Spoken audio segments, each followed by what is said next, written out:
ராம் ராம் ஜெய ஜெய சங்கர ஹர ஹர சங்கர. ஸ்ரீ குருபியோ நம.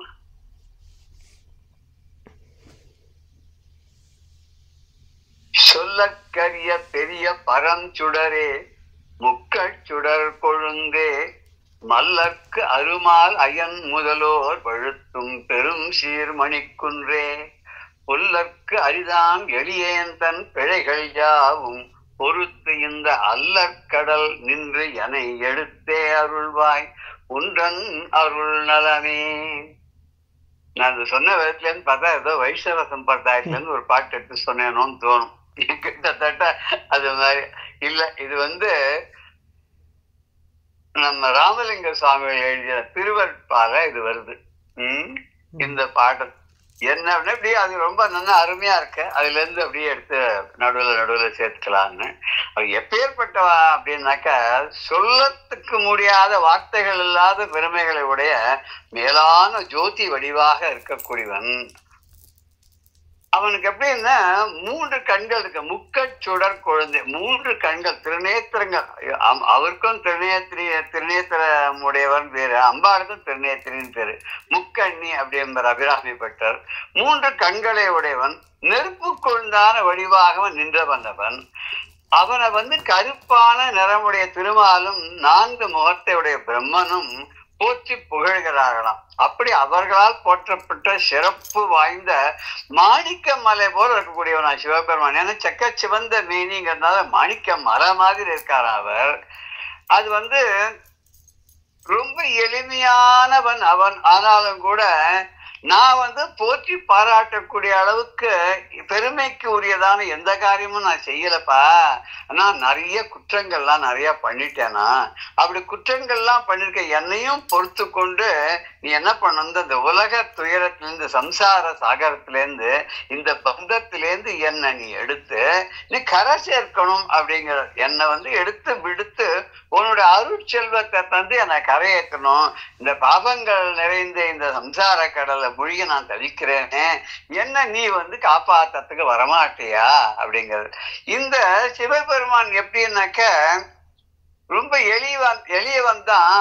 ஆனா ஒரு மனசுல கல்மஷத்தோட இருக்கக்கூடிய மனசுல இருக்க மாட்டாராம். அப்படி அவளுடைய மனதிற்குள் செல்லாதவனாக இருக்கக்கூடிய, தவறே பண்ணினாலும் தூய்மையானவருடைய மனசுக்குள்ள போய் இருக்கக்கூடியவனா இருக்கியே.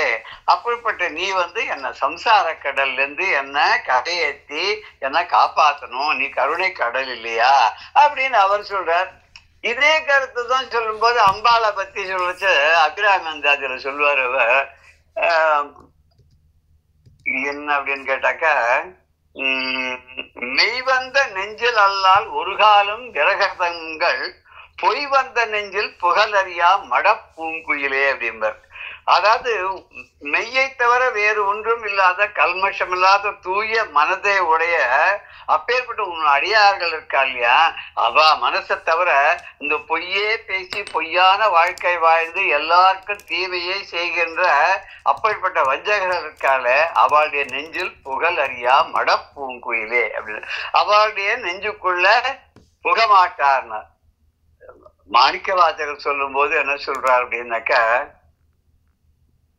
ஆறா அமுதே அளவிலா பெருமானி, நீ திகட்டாத அமுதம் போன்றவன், உனக்கு அளவே கிடையாது. ஆக்கம் அளவு இறுதியிலாய் உனக்கு எதுவுமே கிடையாது. உன்னை அளந்து சொல்ல முடியாது. இப்பேற்பட்டவன் எப்பேற்பட்டவன் சொல்ல முடியாது. உன்னை வர்ணிக்கிறதுக்கு கூட வார்த்தைகள் போராது. நீ எப்பேற்பட்டவன் தெரியுமா? ஓராதா உள்ளத்து ஒளிக்கும் ஒளியானே, ஒளி போன்ற ஜோதியாக நீ இருந்தாலும் அந்த பொல்லாதவர்களாக இருந்து உன்னை நினைக்காதவர்களுடைய பக்தர்கள் இல்லாதவாக்காடு அவளுடைய மனதுக்குள்ள நீ ஒளிஞ்சு விடுவியான். தெரிய மாட்டேன் இருப்ப, ஆனா அவளுக்கு நீ தெரிய மாட்ட. இப்படி ஓராதா உள்ளத்து ஒளிக்கும் ஒளியானே, நீ ஒளியாக இருந்தாலும் அவர்கள் நெஞ்சுகளே நீ ஒளிந்திருப்பாயே தவிர அவர்களுக்கு புலப்பட மாட்டாய். அதனால்தான் இப்பேற்பட்ட பெருமையெல்லாம் உடைய அந்த சிவபெருமான் இருக்கிறதுனால்தான் பல ஸ்தலங்களுக்கு பெருமை. காசியில விஸ்வநாதர், ஏன்னா காசியில இறந்து போறவாளுக்கெல்லாம் முக்தி அப்படின்னார். திருவாரூர்ல சுவாமி அங்கேயே இருக்கார், திருவாரூர் தியாகேசன். அந்த திருவாரூர் பிறக்க முக்தி, அங்க பிறந்தாலே முக்தி கிடைச்சிடும் அப்படின்னா. இப்படி ஒரு ஊரையா பார்த்துட்டு வரைச்சா இந்த ஊருக்கு இந்த பெருமை, திருவண்ணாமலையை நினைச்சாலே பெருமை, அது முக்தி கிடைக்கும் அப்படின்னு. சிதம்பரம் இருக்கு, சிதம்பரத்தை தரிசனம் பண்ணாலே முக்தி கிடைக்கும். ஒரு தடவை சிதம்பரத்தை போய் பார்த்து தில்லை நடராஜனை பார்த்துட்டாக்க அதுக்கப்புறம் முக்தி தான், வேற ஒண்ணுமே கிடையாது, மறுபிறவியே கிடையாது. இதை விட்டு சொல்லும்போது ஒரு பாபநாசம் சிவன் பாட்டு தான் நினைக்கிறேன். இதுல அவர் காண வேண்டாமோ அப்படின்னு ஒரு பாட்டு. நான் கோபாலகிருஷ்ண பாரதியோ நினைச்சதுக்கு தெரியல, இதுவா அதுவா தெரியல. காண வேண்டாமோ, இது கண்ணிருக்கும் போதே விண்ணுயர் கோபுரம் காண வேண்டாமோன்னு. இந்த ஓட்டை சடலம் விட்டு உயிர் ஒழிஞ்சு ஓடி போயிடுமா, அப்படி திடீர்னு ஒரு நாள் காணாத ஓடி போயிடுமா. அது வரைக்கும் காத்துட்டு இருக்காத முன்னாடியே நீ அந்த பரமேஸ்வருடைய ரூபத்தை காண வேண்டாமா, அவனுடைய புகழ பாட வேண்டாமா? இந்த பையத்துல நீ உழன்று அப்படியே அங்கேயும் இங்கேயும் தெரிஞ்சு இந்த சம்சார கடல்ல மாட்டுன்னு தெரியறியே, எப்போ நீ இந்த வீணான வாழ்க்கையை விட்டு அவனை நினைச்சு அவனுடைய திருவடியை பணிஞ்சு நீ மேல அவனுடைய சிவசாயுத்தை நீ எப்ப அடைய போறாயோ அப்படின்னு சொல்லி காண வேண்டாமோ அப்படின்னு ஒரு கீர்த்தனை ரொம்ப அழகானது.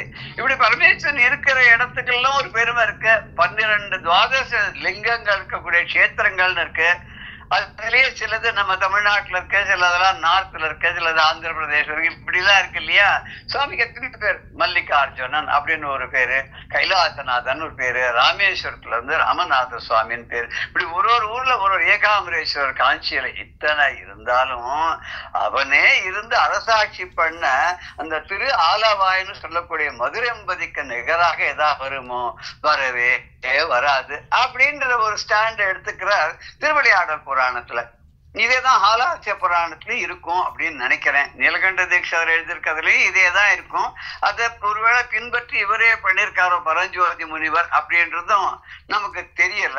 இருந்தாலும் அவர் என்ன சொல்றார் அப்படின்னா, இது எத்தனையோ நதிகள்லாம் இருக்கு, அத்தனை நதிகள்ல நீராடின தவத்தை விட அந்த புண்ணியத்தை விட இங்க இருக்கக்கூடிய அந்த மதுரையம்பதியில ஓடக்கூடிய வைகை நதியில ஸ்நானம் பண்ணா அவ்வளவு பெருமை. புண்ணிய நதி வைகை தாண்டின அப்புறம் இருக்கிறது திருநெல்வேலியில நெல்லையப்பருடைய கோவில் இருக்கக்கூடிய அந்த இடத்துல தாமிரபரணியா இருக்கா. அங்க ஸ்நானம் பண்றதும் புண்ணியம்தான். ஆனா எல்லாத்த விட வைகையில ஸ்நானம் பண்ற மாதிரி வருமா? எத்தனையோ தானங்கள்லாம் பண்றோம். அத்தனை தானங்கள் பண்ணா கூட அந்த வள்ளலான சிவபெருமான் இருக்கானே, அவன் இருக்கக்கூடிய அரசாட்சி பண்ணக்கூடிய மதுரையம்பதியில இருந்து ஏதோ ஒரு சின்னதா ஒரு சின்ன தர்மம் பண்ணா கூட அதுக்கு எவ்வளவு பெருமை உண்டு தெரியுமா அப்படின்னு வரிசையில் சொல்லிண்டே வர. எத்தனையோ யாகங்கள் பண்ணலாம், அஸ்வமேத யாகம், வாஜபேய யாகம், அப்புறம் இன்னும் நிறைய இத்தனை யாகங்கள் பண்ணாலும் ராஜாசுவ யாகம், இத்தனை யாகம் பண்றதுனால வரக்கூடிய பெருமையோ புகழோ எதுவுமே பண்ணாத இங்க பகவானை நினைச்சு அந்த மனசுக்குள்ள அவனை உட்கார வச்சு அவனையே தியானம் பண்ணக்கூடிய அந்த யாகத்துக்கு சமமா ஏதாவது வருமா? இது ரொம்ப சுலபமாக மதுரையம்பதியில கிடைக்கும் சொல்லிட்டே வந்தார். இப்போ அடுத்தது என்ன சொல்ல போறாருன்னா, அந்நிய தலங்கள் தம்மில் ஆற்றிய பிரம்மகத்தி பொன்னினை களவு செய்தல் கள்ளுண்டல் புனித ஆசான் பன்னியை புணரல் இன்ன பாதகம் அனைத்தும் என்றும் தன்னிகரிலா ஆலவாயில் வதிப்பவர் தமை விட்டு ஏகும் அப்படின்னார். இதுல ஒரு 5-6 பாடலுக்கு நம்ம அப்படியே கருத்தை பார்த்துட்டே போயிடும். பதங்கள்லாம் ரொம்ப சுலபமா தான் இருக்கும். அந்நிய தலங்கள் தம்மில் ஆற்றிய பிரம்மஹத்தி பொன்னினை களவு செய்தல் கள்ளுண்டல் புனித ஆசான் பன்னியை புணர்தல் இன்ன பாதகம் அனைத்தும் என்றும் தன்னிகரில்லா ஆலவாயில் வதிப்பவர் தம்மை விட்டேகும். எப்போதும் இந்த திருவாலவாயில் சொல்லக்கூடிய மதுரையம்பதியில வாழ்கின்றவாளுக்கு எல்லா பாவங்களும் எல்லா பாதகங்களும் நீங்கிவிடும் அப்படின்னு நம்ம முன்ன கூட பார்த்தோம். கும்பகோணே கிருதம் பாபம் கும்பகோணைவ நிச்சயத்தின்னு அந்த ஸ்லோகத்தை அவர் பார்க்கலன்னு நினைக்கிறேன், கேட்கலன்னு கேட்டு வந்தா அது ஒரு வாங்கியிருப்பார் அந்த பாட்டை. அதுக்குதான் வேற விதமா சொல்லிட்டு போயிட்டார் இவர். பிற ஸ்தலங்கள் எல்லாம் செய்த கொலை கொள்ளை களவு கள்ளுண்டல், அப்புறம் பிறன் மனைவியை கடத்தல், ஆசிரியரோட மனைவியை கடத்தல், இந்த மாதிரி பாதகங்கள்லாம் இருந்திருக்கு அந்த காலத்துல தெரியாது. அதனால தானே எழுதியிருக்காவா. இது கூட நம்ம இந்த மகா சங்கல்பம் இந்த ஆவணி ஆவட்டத்தை பண்ணும்போது எத்தனையோ பாபங்கள் எத்தனையோ பாதகங்கள்லாம் அதுல நிறைய வரும். அதெல்லாம் நம்ம பார்த்தா ரொம்ப பயமா இருக்கும். இதெல்லாம் நம்ம ஏதாவது பண்ணாத இருக்கோம்னா நிறைய பண்றோம், நம்ம தெரியாம, நம்ம அறியாம நிறைய இந்த பாபங்கள்லாம் நம்ம செஞ்சுட்டு இருக்கோம். எந்த விதமான பாபமா இருந்தாலும் மதுரையம்பதியில போனா அதெல்லாம் தீர்ந்து போயிடும்னு என்ன அர்த்தம்னா அதெல்லாம் பகவான் மன்னிச்சுடுவார். அதுக்கப்புறம் இந்த பாபங்கள் எதையும் யாரும் பண்ண மாட்டா அப்படிங்கிற மாதிரியான இந்த பாடல்ல சொல்றது. பிரம்மகத்தி அப்படின்னா பிரம்மஹத்தி அப்படின்ற கொலை பாவம். இந்த ராவணனை கொன்றதுனால பிரம்மஹத்தி தோஷம் வந்துடும்ன்றதுனால தானே ராமேஸ்வரத்துல மணல் லிங்கம் பிடிக்க வச்சு சைக்கத லிங்கத்தை பூஜை பண்ணார் அப்படின்னு சொல்லுவா. இந்த சைக்கத லிங்கத்தை பத்தி ராமேஸ்வரத்தை பத்தி ஒரு சின்ன ஸ்லோகம் உண்டு. அது ஸ்லோகம் ஞாபகம் இல்லை, சார் சொல்லியிருக்கார், கேட்டிருக்கேன். ஒருத்தர் என்ன பண்ணாராம், ரொம்ப ஒரு ஐதீகர் ராமேஸ்வரத்துக்கு போகணும், முதல்ல கடல்ல ஸ்நானம் பண்ணிட்டு அப்புறம் மிச்சத்தெல்லாம் பண்ணணும்னு அனுஷ்டானம் பண்ணணும்னு போனாராம். அவர் கையில ஒரு கமண்டல் மாதிரி வச்சிருந்தாரு. அது என்ன, இதுக்கெல்லாம் அத்தியம் தான் விடத்துக்கு தீர்த்தம் வச்சுக்கணுமோ, நான் தீர்த்த பாத்திரமா வச்சிருந்திருக்காரு. அங்க போனோன்னா ரொம்ப ஏர்லி மார்னிங் சீக்கிரமா போயிட்டு கூட்டம் வரத்துக்கு முன்னாடி போய் ஸ்நானத்தை பண்ணிட்டு வந்துடலான்னு அந்த மணல்ல என்ன பண்ணிட்டாருன்னா ஒரு பள்ளத்தை தோண்டி இந்த பாத்திரத்தை எங்க வைக்கிறது, வெளியில எங்கேயா வச்சாரோ எடுத்துன்னு போயிடுவாருன்னு அந்த பாத்திரத்தை ஒரு பள்ளம் தோண்டி அது உள்ள வச்சார். கரையில வச்சுட்டு அந்த அடையாளம் தெரியறதுக்காக என்ன பண்ண, அந்த சுத்தி இருக்கிற மணல் எல்லாம் சேர்த்து அது மேல வச்சு ஒரு லிங்கம் மாதிரி பிடிச்சு வச்சார். அது கையில கொஞ்சம் பூ எல்லாம் வச்சுட்டு வந்தாரா, அந்த பூலேருந்து 2-3 பூ எடுத்து அதுக்கு மேல வச்சுட்டு போய் ஸ்நானம் பண்ணார். ஸ்நானம் பண்ணி அதெல்லாம் அனுஷ்டானங்களை முடிச்சுன்னு மேல கரையேற வச்ச ஒரு 1/2 மணி நேரம் ஆயிடுத்து. கரையேறி பார்த்தா அங்க ஏகப்பட்ட மணல் லிங்கம் இருந்துதான், நூற்றுக்கணக்கான மணல் லிங்கம். என்ன ஆச்சுன்னா, இவர் தண்ணியில இறங்கி ஸ்நானம் பண்ணிட்டு இருக்கும் போது அடுத்தவா பார்த்திருக்காரு. ஓஹோ, இங்க சமுத்திரத்துல ஸ்நானம் பண்ணி சுவாமியை சேவிக்கணும்னா இந்த மாதிரி மணல்ல லிங்கம் பிடிச்சு வச்சுட்டு போகணும் போறதுக்குன்னு அவர் ஒண்ணு பண்ணார்.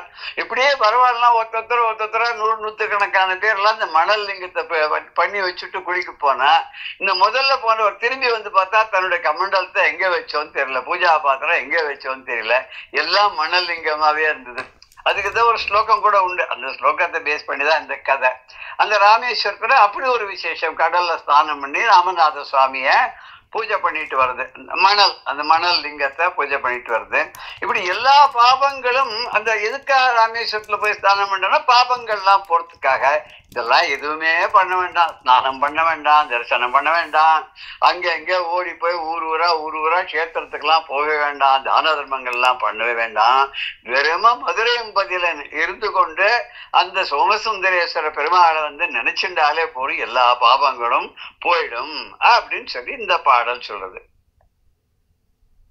அடுத்த பாடல் மற்றைய தலத்தில் சாந்திராயணம் மதியந்தோறும் உற்ற பேர் இங்கு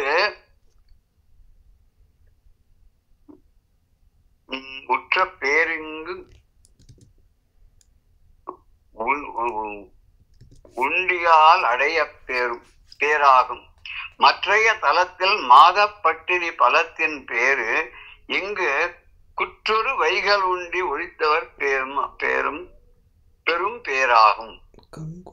மற்றைய தலத்தில் சாந்திராயணம் விரதம் அப்படின்னா சாந்திராயணம் மதியந்தோறும் உற்ற பேரு.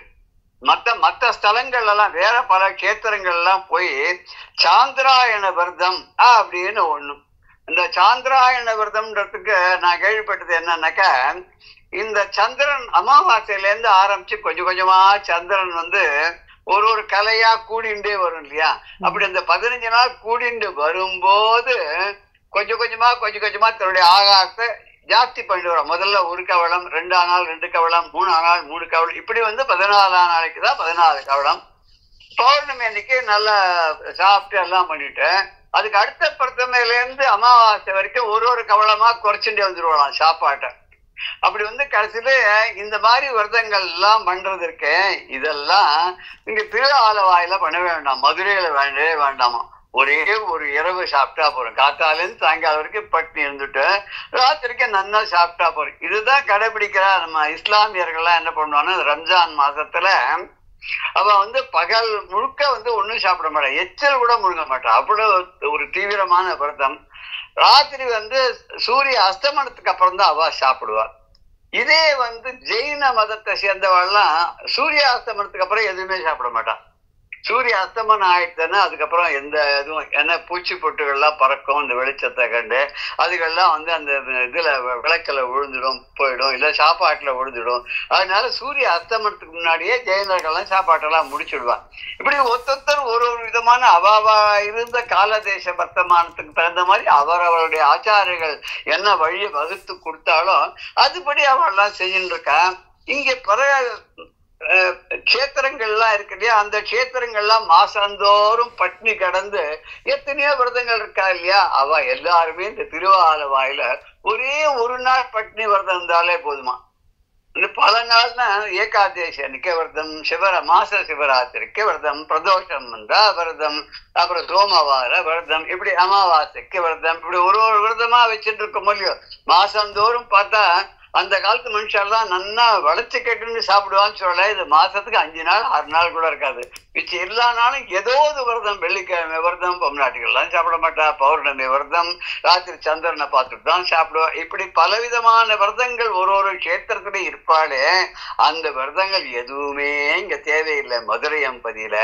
ஏன்னா அந்த பரமேஸ்வரன் அங்க பிரத்யட்சமா இருந்து அரசாட்சி பண்ணின அந்த ஊர்ல வந்து காத்தால முழுக்க நீங்க விரதமா இருந்தா கூட ராத்திரி நன்னா சாப்பிட்டா கூட எந்த விதமான தோஷமும் கிடையாது. அப்படி சாந்திராயணம் அப்படின்னா இதுக்கு இந்த இது சந்திரன் வந்து அமாவாசையில இருந்து பௌர்ணமி வரைக்கும் ஒரு 15 நாள், பௌர்ணமியில இருந்து அமாவாசை வரைக்கும் ஒரு 15 நாள். இதுல ஒரு முதல் இதுல வந்து வேக்சின் பேனிங்னு சொல்றோம் இல்லையா, சந்திரன் கொஞ்சம் கொஞ்சமா வளரும் போது கொஞ்சம் கொஞ்சமா உணவை வந்து அவளுடைய ரெகுலர் குவாண்டத்துக்கு ஏத்திப்பா. பௌர்ணமியிலிருந்து சந்திரக்கலை குறைஞ்சுட்டே வர வர இவாளும் ஒரு கவலமாக குறைத்து கொண்டே வந்து விடுவார்கள். அப்படிங்கிறதாக இந்த பாடல்ல ஒரு விரதத்தை பத்தி அவர் சொல்றார்.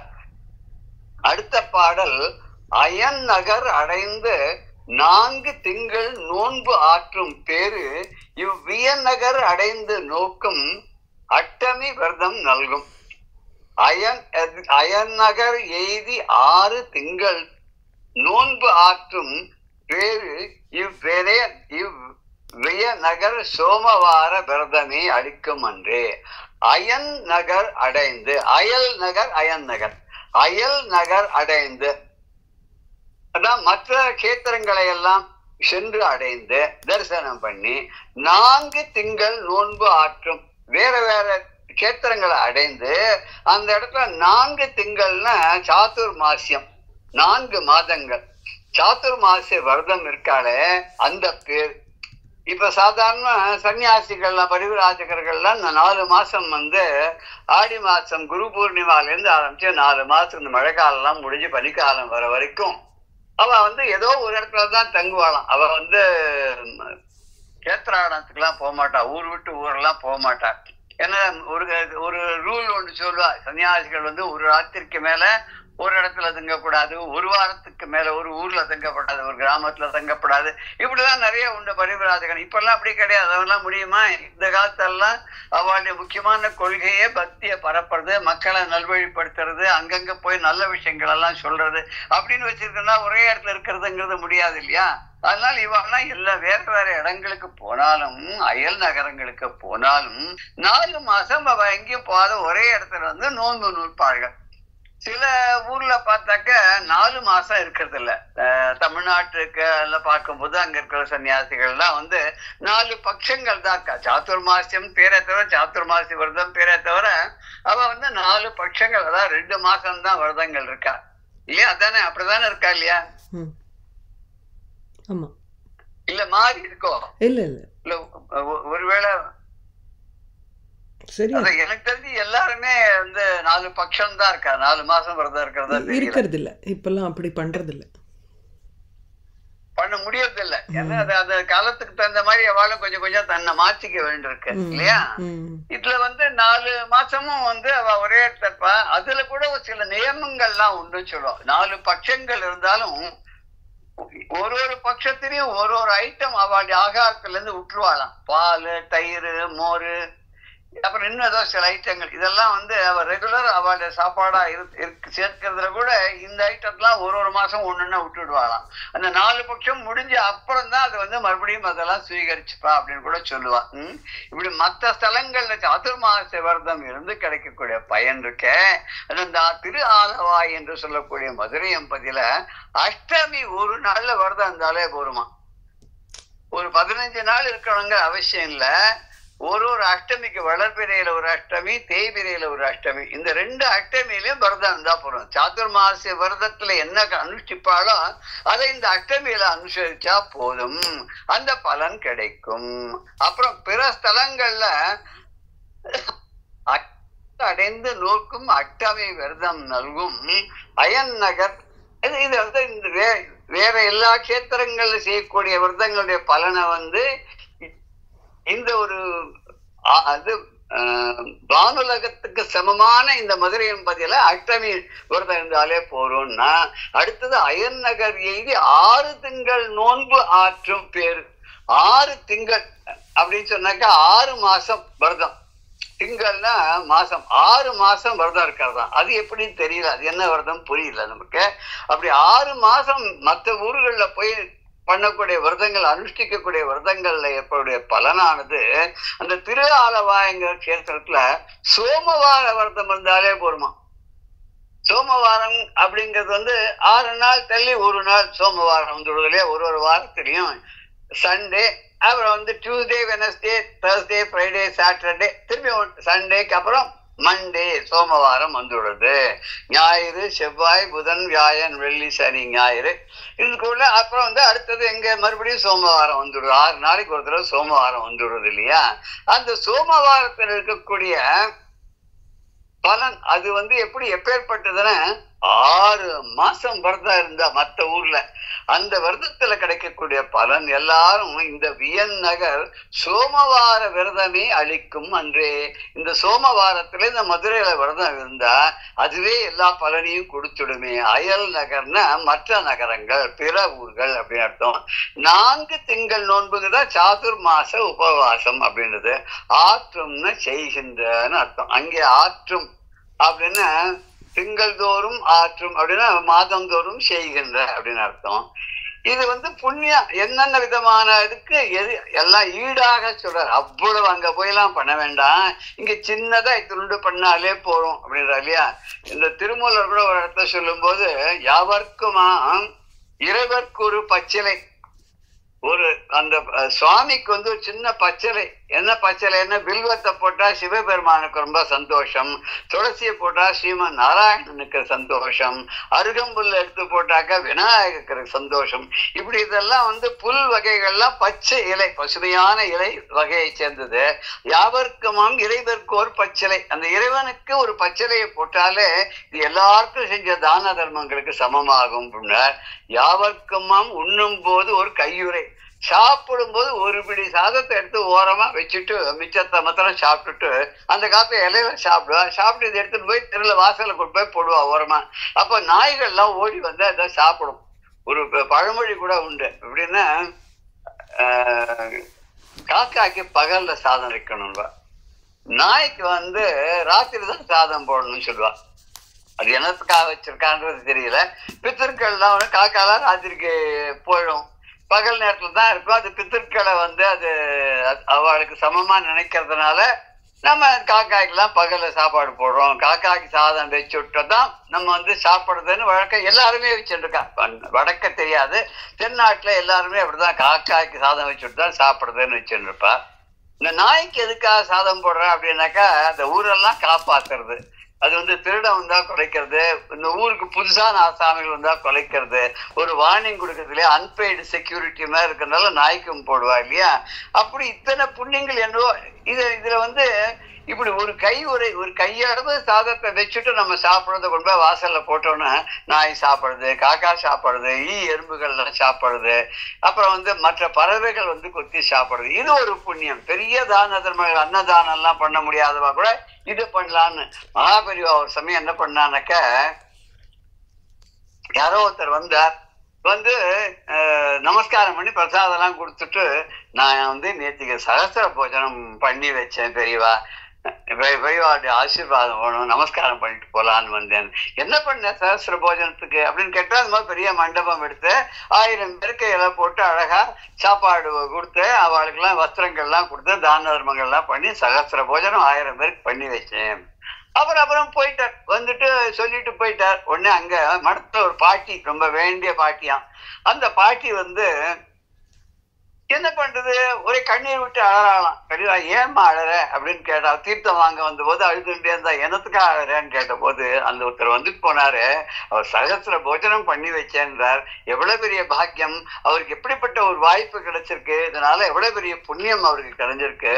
நான்லாம் ஒண்ணுமே இல்லாத இருக்கேனே, அடுத்த வேளை சாப்பாட்டுக்கே வேற வழி இல்லாத நான் மடத்துல உட்காந்து சாப்பிட்டு இருக்கேனே, எனக்கு எப்படி இந்த மாதிரி இதெல்லாம் பண்ற ஒரு ஆசை இருக்கே தவிர அதெல்லாம் பண்ணக்கூடிய வசதி இல்லையே, அதனாலதான் அழுதேனாலும். அந்த பாட்டி, நீ ஒன்னும் கவலைப்படாத, நான் சொல்றபடி செய்ய அப்படின்னு சொல்லிட்டு என்ன பண்ணாராம், ஒரு உள்ள யாரோ ஒருத்தர் பையனை கூப்பிட்டார், வேலை செய்யற பையனை கூப்பிட்டு இந்த பாட்டி கிட்ட ஒரு படி அரை படி அரிசி ஒரு கையில ஒரு முட்டையில கட்டி கொடு அப்படின்னு சொல்லிட்டு, கூடவே நீ என்ன பண்ற, அங்க ஒரு ஓரத்துல பந்து மாதிரி நூல் இருக்கும், அதை எடுத்துக்கோ, அந்த நூலெல்லாம் சின்ன சின்னதா ஒரு 4 இன்ச்சுக்கு கட் பண்ணி கையில சேர்த்து வச்சுக்கோ, அதை திரி மாதிரி வச்சுக்கோ, இந்த அரிசியும் கையில வச்சுக்கோ.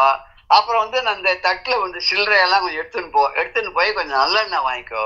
வாங்கிட்டு உன்னால எத்தனை கோவிலுக்கு போக முடியுமோ அத்தனை கோவிலுக்கு அந்த காஞ்சிபுரத்துல போய் எள்ளு அந்த எண்ணெய் நல்லெண்ணெய், அந்த நல்லெண்ணெய் இந்த சில்லறைக்கு எவ்வளவு கிடைக்கிறதோ அதை எடுத்துன்னு போய் ஒரு கோவில் இருக்கக்கூடிய விளக்குகளுக்கும் இந்த எண்ணெயை விட்டுட்டு இந்த திரியையும் நீ அதுல போட்டுட்டு வெளியில வரும்போது எங்கெல்லாம் எறும்பு புத்து இருக்கோ அதுல எல்லாம் கொஞ்சம் அந்த அரிசியை போட்டுட்டு வந்துடணும். போட்டு திரும்பி அந்த பாட்டி சொன்னா, நீங்க பெரியவா சொன்னபடியே செஞ்சுட்டேன். அப்ப சொன்னாராம், கோவிலுக்கு விளக்கேத்தி திரி போட்டு எண்ணெய் விடுறது பெரிய புண்ணியம்.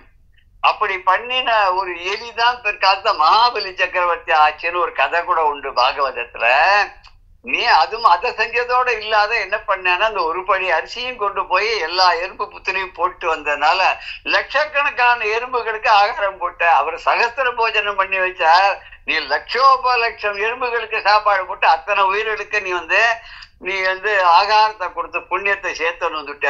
உனக்கு சமமா யாராவது ஆக முடியுமா அப்படின்னு சொல்லி இந்த பாட்டிக்கு ரொம்ப மகிழ்ச்சியை உண்டு பண்ணும்படியாக பெரியவா சொன்னா அப்படின்னு நான் கேள்விப்பட்டிருக்கேன். இப்படி பிற ஸ்தலங்களை பண்ணக்கூடிய இதுல இருக்க தான தர்மங்கள்லாம் இருக்க, அது எல்லாம் இந்த மதுரையம் பதில ஒரே ஒரு நாளைக்கு ஒரே ஒரு வேளை செஞ்சாலே அத்தனை பலனும் கிடைக்கிறதுனா, ஏனைய தலத்தில் ஓராண்டு ஒழிந்து இயற்றும் நோன்பு ஆன பேர் இங்கு நோக்கும் சிவராவளிக்கும் இங்கே ஊனை பொரியும் வென்றோன் முப்பொழுது உண்டு வைகி தான் அமர்ந்தாலும் காலுண்டி அற்று மா தவத்தோன் ஆகும்.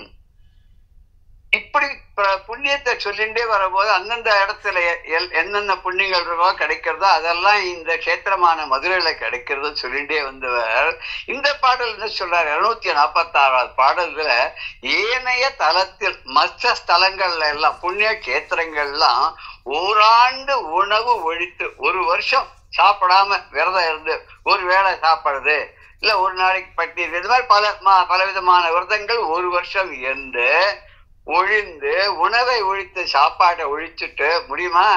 ஒரு நாள் உணவை ஒழியென்றால் ஒழியாய், 2 நாளைக்கு ஏலென்றாய் ஏலாய், ஒரு நாளும் என்னோய் அறியாய், இடும்பை கூர் என் வயிறே உன்னோடு வாழ்தல் இருக்குன்னு அவையார். ஒரு நாளைக்கு சாப்பிடாத இரு அப்படின்னா உன்னால இருக்க முடியல. சரி, இன்னைக்கு நிறைய கிடைக்கிறது, 2 நாளைக்கு சேர்த்து சாப்பிடுனாலே நீ மாட்டேங்கிற முடியாதுங்கிற. ஒரு நாள் என்னோட கஷ்டம் உனக்கு புரிய மாட்டேங்கிறது. நான் ஒரு இடத்துல இல்லாத லோன்னு சுத்தின்டே இருக்கேன். ஒரு இடத்துல சாப்பாடு கிடைக்கும், ஒரு இடத்துல சாப்பாடு கிடைக்காது. கிடைக்காத இடத்துல நீ பட்னியாருனாலும் மாட்டேங்கிற, கிடைக்கிற இடத்துல கூட 2 நாளைக்கு சேர்த்து சாப்பிட்டுக்கோனாலும் முடியலைங்கிற. உன்னோட ரொம்ப கஷ்டமா இருக்கு, என்னால இடும்பை கூர் என் வயிறே, அதாவது எனக்கு கஷ்டத்தையே கொடுக்கக்கூடிய வயிறே இல்லையா. ஒரு வயிறுக்காகத்தானே எல்லாமே பொழப்பேல உதர நிமித்தம் பகுக்கிருத்த வேஷம் அப்படின்னு இதுல பஜகோவிந்தத்துல வருது இல்லையா. எல்லாமே இந்த வயிற்றுக்காக தான் அப்படின்னு வயிற்று பொருட்காக தான் சொல்றா இல்லையா பெரியவாள்லாம் கூட. அப்பட்டப்பட்ட வயிறே, என்னுடைய கஷ்டத்தை கொஞ்சம் கூட புரிஞ்சுக்காத இருக்கே, உன்னோடு வாழ்தல் எழுது, உன்னோட வாழறதுங்கிறதுக்கு ரொம்ப கஷ்டம் கஷ்டம் கஷ்டம் ரொம்ப கஷ்டம் பத கஷ்டம் அப்படிங்கிற இவர் பட்டத்தில் சொல்ற ரொம்ப கஷ்டம் அது அடாஹடா இது என்ன ரொம்ப கஷ்டமான விஷயம் அப்படின்னு சொல்றாரு இல்லையா. இது ஔவையார் ரொம்ப கஷ்டம் அப்படிங்கிறார். இங்க ஒரு வருஷம் அந்த மாதிரி விரதம் இருக்கக்கூடிய பயன் இருக்கு, அது ஆன பேரு, அதனால கிடைக்கக்கூடிய பெரும் பேரான அது எப்படி கிடைக்கும்னா இங்கு நோக்கும் சிவராவளிக்கு, ராவளி சிவன்னா பரமேஸ்வரன், ராவளின்னா இரவு, சிவராவளின்னா சிவராத்திரி. இங்க சிவராத்திரி அன்னைக்கு மாத்திரம் அன்னைக்கு ஆகாரத்தை ஒழித்து விட்டு சிவன் பரமாவே அந்த தினத்தை கழிச்சோன்னு சொன்னா அந்த பலன் கிடைச்சிருது. மற்ற கஷேத்திரங்கள்ல ஒரு வருஷம் இருந்து நீ அனுஷ்டிக்கக்கூடிய விரதங்களுடைய பலன்கள் எல்லாம் இங்க ஒரே ஒரு நாளைக்கு மதுரையும் பதில சிவராத்திரி அன்னைக்கு அந்த விரதத்தை நீ கடைபிடிச்சாலே போரும். அது மாத்திரம் இல்ல, ஊனையும் ஐம்பொறியையும் வென்றோர் முப்பொழுது உண்டு வைகி, இந்த உடம்பை வென்று விட்டார்கள், பஞ்சேந்திரியங்களையும் வென்று விட்டார்கள். அவளுக்கு எதுவும் வேணும்னு கிடையாது, வேண்டானும் கிடையாது. இப்படி ஐம்பொறிகளையும் குற்றமே செய்யக்கூடிய, குற்றத்துக்கு தூண்டக்கூடிய மனதையும் அடக்கி அதனால் குற்றம் புரியக்கூடிய ஐம்பொறிகளையும், ஐம்பொறிகள் மெய்வாய் கண் மூக்கு செவி அப்படின்னு சொல்ற மாதிரி இந்த 5 இந்திரியங்கள், ஞானேந்திரியங்கள் சொல்லக்கூடிய இவைகளையும் வென்றுன்னா அடக்கி அப்படி இருக்கக்கூடியவர்கள் தபசிகள் தான் இருக்காள. அவ இந்த மதுரையம்பதியில் இருக்கும்போது 3 வேளையும் நல்லா மூக்கு பிடிக்க சாப்பிட்டா கூட அவ ஒண்ணுமே சாப்பிடாததுக்கு வெறும் காற்றை மட்டும் உண்டு வாழ்ந்ததற்கு சமமாகும். ஏன்னா அவ எல்லாம் சிவார்ப்பணம் அப்படின்னு சாப்பிட்டுருவாளா, எல்லாம் சிவனுக்கு போயிருந்தான். அந்த புண்ணியத்தினால அவ 3 வேளையும் அங்க இருந்து சாப்பிட்டாலும் அவளுக்கு பட்டி கிடந்த புண்ணியம் தான் கிடைக்கிறது. அவளுக்கு வெறும் காற்றை மட்டும் உண்டு உணவை தவிர்த்தவளுக்கு என்ன புண்ணியமோ அந்த புண்ணியம் கிடைக்கிறது. இதை கூட நம்ம ஒரு கதை பார்த்திருக்கோம். நாரதர், இது உத்தரத்துல ஒரு மாதிரி சொல்லுவா இந்த கதைய. நாரதர் ஒரு சமயம் கிருஷ்ணனை பார்க்கறதுக்கு போனார். இங்க துர்வாசர் வந்தாரா அப்படின்னு கேட்கிறாரு. இல்லையே, வரலையே. அவருடைய ஆசிரமம் இப்ப எங்க இருக்குன்னா, யமுனைக்கு அந்த கரையில இருக்கு அப்படின்னு. எனக்கு அவரை பார்க்க போகணுமே, என்ன போய் பார்த்துட்டு வான்னார் கிருஷ்ணன். சரி போய் பார்த்துட்டு வா அப்படின்னு சொல்றியே, எனக்கு இந்த யமுனா நதி முழுக்க ஒரே தண்ணியா போயிட்டு இருக்கேன், எப்படி கடந்து போறதுன்னு. அவர் நினைச்சா ஆகாச மாசமா போயிருக்கலாம், என்ன பூலோகத்துக்கு வந்திருக்காரு, மனுஷ ஸ்வரூபத்தோட காட்சி தரார், அவர் எப்படி போறது அப்படின்னு சொன்ன. நீ ஒண்ணு பண்ணு, நீ நித்திய உபவாசியான துர்வாசரை பார்க்கறதுக்கு நான் போறேன், வழிவிடுன்னு சொல்ல விட்டுடும். அப்படியே யமுனை கரையில போனார். நான் நித்திய உபவாசியான துர்வாசரை பார்க்க போறேன், யமுனா நதி எனக்கு வழிவிடுனா வழி விட்டுடுச்சு. இந்த 10 கமாண்ட்மெண்ட்ஸ்ல வருது அது மாதிரி யமுனை வழி விட்டோன்னா நடந்து அந்த பக்கம் போயிட்டார். அங்க போய் பார்த்தா அவர் பாட்டு ஒரு கூட நிறைய பழம்லாம் வச்சு சாப்பிட்டு இருக்கார். மொத்த பழத்தையும் சாப்பிட்டா ஒண்ணு கேள்வி வச்சிருக்கேன். போனோன்னா நாரதரே வரும், எங்க வந்தேன்னு ரொம்ப பார்க்கணும் தான் வந்தேன், பார்த்துட்டேன், எனக்கு ஒரு சில சந்தேகம்லாம் இருக்கு. சரியான சந்தேகம்லாம் சொல்லுவேன், என்ன எல்லாத்தையும் சொன்ன சந்தேகத்துக்கெல்லாம் அவர் நிவர்த்தி பண்ணார். பண்ணிட்டு அப்ப நான் வரேன். சரி எனக்கு இந்த கடந்து அந்த பக்கம் போகணுமே, அதுக்கு ஏதாவது வழி சொல்லுங்க, யமுனால மறுபடியும் வெள்ளமா இருக்கேன். கவலைப்படாத, வந்தபடியே நீயும் போயிட முடியும். நீ என்ன சொல்ற, நித்திய பிரம்மச்சாரியான கிருஷ்ணன் அவனை பார்க்க போறேன், வழிவிடுன்னு சொல்லி வழி விட்டுடும்னு சொல்லி அங்க போய் கரையில போய் நின்னா நித்திய பிரம்மச்சாரியான கிருஷ்ணன் நான் பார்க்க போறேன், எனக்கு வழிவிடுன்னா யமுனா வழி விட்டு இந்த பக்கம் வந்துட்டார். ரொம்ப ஆச்சரியமா போட்டு, இது என்னடா அது அக்கிரமமா இருக்கு. அங்க போனா துர்வாசரை நித்திய உபவாசின்னு கிருஷ்ணன் சொல்றான். இங்க வந்தா கிருஷ்ணனை பார்க்க போனா அவர் நித்திய பிரம்மச்சாரி கிருஷ்ணனை பார்க்க போறேன்னு சொல்ற. இது என்ன புரியலன்னு நேரம் என்ன பண்ணிட்டார், அப்பா கிட்ட போயிட்டார். அப்பா யாரு, பிரம்மதேவன். பிரம்மதேவன் கிட்ட போய் எனக்கு ஒரு சின்ன சந்தேகம், அதுக்கு நீங்க தான் பதில் சொல்லணும், ஏன்னா நீங்க எல்லாம் அறிந்தவர் இல்லையா, உலகத்தையே படைக்கக்கூடியவர் இல்லையா, நீங்க சொல்லுங்க என்னன்னு. இந்த மாதிரி இந்த கதையா சொன்னார். எனக்கு ஒரு சந்தேகம், எப்படி கிருஷ்ணன் நித்திய பிரம்மச்சாரி, எப்படி துர்வாசர் நித்திய உபவாசி, அவர் தினம் கூட பழத்தெல்லாம் சாப்பிட்டு உட்கார்ந்து இருக்கார். அவரு போய் அவர் சொன்னார், பிரம்மா ஒண்ணு புரியலையா அவனுக்கு, இவன் நித்திய பிரம்மச்சாரியனை நீ 14,108 பேரோட அவன் வாசம் பண்ணாலும் அத்தனை இடத்துலயும் அவன் இருக்காங்கிறத அவனுடைய மாயை, அதனால நிஜமாவே அப்படிலாம் இல்ல. இந்த கிருஷ்ணன் பண்றதெல்லாம் வந்து லோகத்துக்கு ஒரு மாயையினால் ஏற்படுத்தக்கூடிய ஒரு இல்யூஷன் தான். அது உண்மை கிடையாது. அவனால எதுவும் முடியும்னு காட்டுறதுக்கு தான். இதுல இருந்து பூமியில் நடக்கிறது எல்லாமே மாயம்தான். அவனுடைய எண்ணம் தான், அதனுடைய கனவு தான் இப்படி வந்து உனக்கு காட்சியா கொடுக்கறது. நித்திய உபவாசின்னு ஏன் துர்வாசனர் சொன்னான்னா, அவர் என்னத்தை சாப்பிட்டாலும் கிருஷ்ணார்ப்பணம்னு தான் சாப்பிடுறார். அவன் சாப்பிட்றது எல்லாம் கிருஷ்ணார்ப்பணம் சாப்பிடனால எல்லாம் கிருஷ்ணனுக்கு போய் சேர்ந்தோம்னால அவருக்கு ஒன்றும் போய் சேரல பலன். அதனால அவர் நித்திய உபவாசி, நித்திய பிரம்மச்சாரியனும். இது மாதிரி வந்து அத்தனை தபஸ் பண்ணாலும் அந்த தபசிகள்லாம் இருக்காளே, அப்ப ஐம்பொறிகளையும் வென்று விட்டார்கள். வென்று அவர்கள் வந்து 3 வேளையும் நன்னா சாப்பிட்டாலும் கூட அவ வந்து ஒண்ணுமே சாப்பிடாத காற்றையே உண்டு வாழ்ந்தவர் போல ஆவார்கள். யாரு? இந்த மதுரையம்பதியில இருக்கக்கூடிய தவமா முனிவர்கள் அப்படின்னு. சிவன் இரான்னு சிவராத்திரி அப்படின்னு, சிவராத்திரி வருடம். ஊன் ஐம்பொறின்னா ஊன் ஐம்பொறி, ஊன்னா ஊன் உடம்புன்னு சொல்றோமோ இல்லையோ, இந்த சதைகளோடையும் மாம்சத்தோடையும் ரத்தத்தோடையும் எலும்போடையும் கூடிய அந்த உடம்பு. ஐம்பொறிகள் குற்றம் புரியக்கூடிய 5 பொறிகள். இங்க வந்து கால் உண்டு அப்படின்னா கால் வேளை சாப்பிட்டுன்னு அர்த்தம் கிடையாது. கால் உண்டுன்னா கால்னா காற்று. வெங்காலும் படர் விசும்பம்னு அபிராமஞ்சதில் அவர் வெங்காலும் வெம்மையான காற்று, காலால் எழுப்பும் கருத்தினை அறிவித்தன விநாயகர் ராகவல்ல வருது இல்லையா. இந்த கால் அப்படின்னு சொன்னாங்க வந்து கால், காற்று, காற்றுக்கு வந்து கால் அப்படின்னு பேரு. இதுல வேற கடினமான பதமா ஒண்ணு ரொம்ப சுலபமா தான் அவர் எழுதியிருக்காரு. பொறினா பஞ்ச இந்திரியங்கள். அதை வந்து 30 3 பொழுதும் காலை மதியம் மாலை எல்லாம் 3 வேளையும் அப்படி உட்கார்ந்து அங்கேயே அமர்ந்து தான் உண்டாலும் அங்க மதுரையை அடைந்து மதுரையில இருந்து அங்க 3 வேளை சாப்பிட்டாலும் ஒண்ணுமே சாப்பிடாததுக்கு சமமாகும் அப்படின்னு அந்த பாடல். அடுத்த பாடல் 247. இந்த நான்மாடம் ஓங்கும் மால் ஆலமாயிடத்து யாரேனும் அந்த தமக்கு ஓர் முட்டி இருந்தவர் தமக்கோர் பிச்சை தந்தவர் புறம்பு செய்த சோடக தானம் தம்மால் வந்தே பேரடைவர் பல்வேறு உரைப்பதன் மதியான் மிக்கீர் அப்படின்னு. இந்த தானத்தை பத்தி சொல்லும் போது திருமூலர் நம்ம பார்த்தோம் இல்லையா, அதுல யாவர்க்குமாம் பசுவிற்கு ஓர் வாய் உரை. இந்த ஒரு பசுமாட்டுக்கு ஒரு கை ஒரு வாய் அளவுக்கு போய் புல்லு கொண்டு போய் கொடுத்தா அது கூட ரொம்ப வந்து புண்ணியம்தான் ஆகும். இதெல்லாம் யாவர்க்கமாம் இன்சொல் தானே, ஒரு இன்னுரை தானேன்னு. நம்மளால ஒன்னும் யாருக்கும் கொடுக்க முடியலனாலும் உபகாரம் பண்ண முடியலனாலும் அபகாரம் பண்ணாத வந்து அவளுக்கு இனிமையான 4 வார்த்தை சொல்லி ஆறுதல் கொடுத்தோம்னா அது கூட வந்து தான தர்மத்துக்கு பிறந்ததா ஆகும். இந்த நான்மாடம் ஓங்கும் ஆலவாயிடத்து யாரேனும் அந்தனர் தமக்கு ஓர் முட்டி இருந்து அவர் தமக்கு ஓர் பிச்சை தந்தவர் புறம்பு செய்த சோடச தானம் தம்மால் வந்தே பேரு அடைவர் பல்வேறு உரைப்பதியன் மதியான் இங்கே.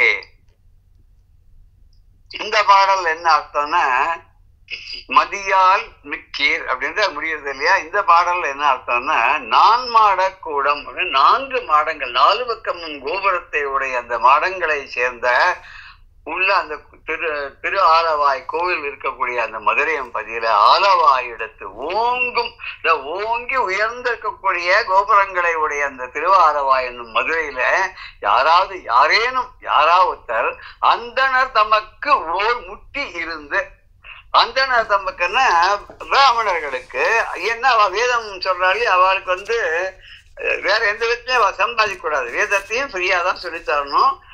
அதுக்கப்புறம் வந்து அவளுக்கு ராஜா தான் மானியம் ஏதாவது கொடுப்பாரு, இல்லைன்னா மற்றவாள்லாம் வந்து அவளுக்கு இது கொண்டு கொடுப்பா, ஹெல்ப் பண்ணுவா. என்னென்ன கொடுக்கணுமோ அவளுக்கு அரிசி பருப்பு அது இதை எல்லாத்தையும் கொண்டு கொடுப்பா.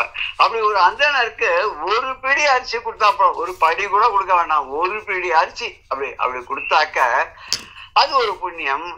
இந்த மதுரையம்பதியில கூட தவறு செய்யக்கூடியவர்களுக்கு தபசிகளுக்கெல்லாம் ஒரு பிடி பிக்ஷா அன்னம் அவெல்லாம் பிக்ஷை எடுத்து தானே சாப்பிடணும் இல்லையா. பரிவிராஜகர்கள் ஒரு இடத்துல இருக்க மாட்டா, ஒரு நாளைக்கு எப்படி போயிட்டே இருப்பா. அப்படி மதுரைக்கு வந்து அவளுக்கு ஒரு பிடி சோறு கொடுத்தவர்களுக்கும் இருந்து அவர் தமக்கு ஒரு பிச்சை தந்தவர், அந்த தவம் இருந்தவர்களுக்கு ஒரு பிடி சோறு கொடுத்தவர்கள் பிச்சை தந்தவர்கள் இவளுக்கு புறம்பு செய்த வேற இடங்கள் எல்லாம் செஞ்ச சோடச தானம் தம்மால் வந்த பேர். 16 விதமான தானங்கள் சொல்லியிருக்காங்களாம். அந்த 16 விதமான பூஜை சோடச உபசாரம் மாதிரி இந்த 16 விதமான தானங்கள், அந்த தானங்களை எல்லாம் செய்ததுனால வரக்கூடிய பேர் இருக்கு.